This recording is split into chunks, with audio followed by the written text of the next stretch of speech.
Assalamu alaikum rahmatullah. Nüüd on hommikune aeg, hommikupalvuse aeg täpsemalt siis, ja olen teel sellesse Propheti mošeesse ja ka hommikul muidugi on hästi palju juba palvetajaid. Aga kõik see väljak siin on selles mõttes osa sellest palvealast ja mošee põhiosa siis on muidugi sealpool.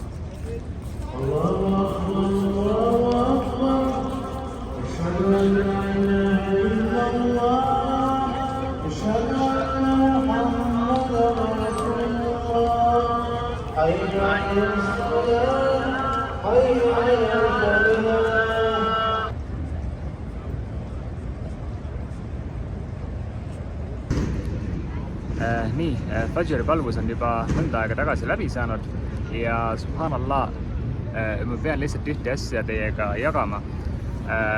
Pärast seda kohustuslikku palvust on siin tavaliselt see matusepalvus ja ehk salatu dženääse.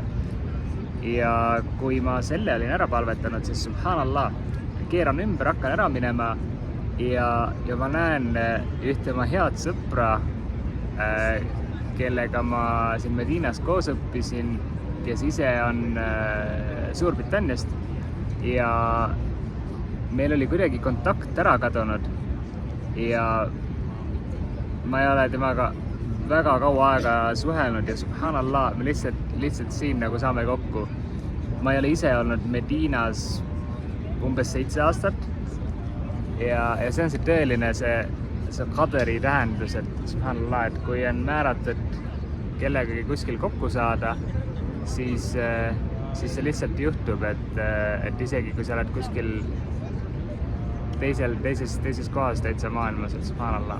Aga väljast siis näeb see hommikul selline välja, minaretid ilusalt valgustatud ja üldse väga selline esteetiline ja väga ilus.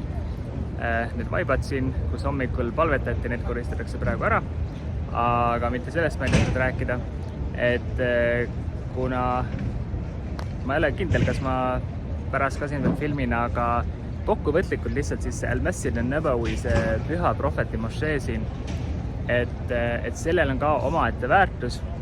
See on üks 3 mošeest, kuhu moslemitel on soovituslik reisida, siis ibada ehk Allahi teenimise eesmärgiga. Ja see üks palvus siin on võrdväärne 1000 palvusega tavalises mošees. Et see on üks selline eripära. Muidugi siia on maetud ka, see lähedal on maetud ka Prophet Muhammad sallallahu alaihi wasallam ja Abu Bakr ja Umar. Ja subhanallah, minu soovitus teile kõigile, kes te ei ole veel Medinas käinud, selle asemel, et reisida kuhugi mujale, kõik me reisime on ju eestlastena, kuhu meil võimalik on, kas siis Eesti sees on ju, või kuhugi, ma ei tea, Itaaliasse, Türki, Hispaaniasse, kuhu iganes on ju. Aga minu soovitus on see, et tule Medinasse ja subhanallah, sa leiad inshallah siin selle rahu, selle hingerahu, mida sa leia mujalt. Isegi kui sa ei saa näiteks teha umrat või hadži, turismiviisaga on nii lihtne lihtsalt tulla mõneks päevaks siia, nädalaks siia ja subhanallah, see inshallah annab sulle palju rohkem kui ükskõik milline reis kuhugi tavalisse sellisesse turismi sihtpunkti.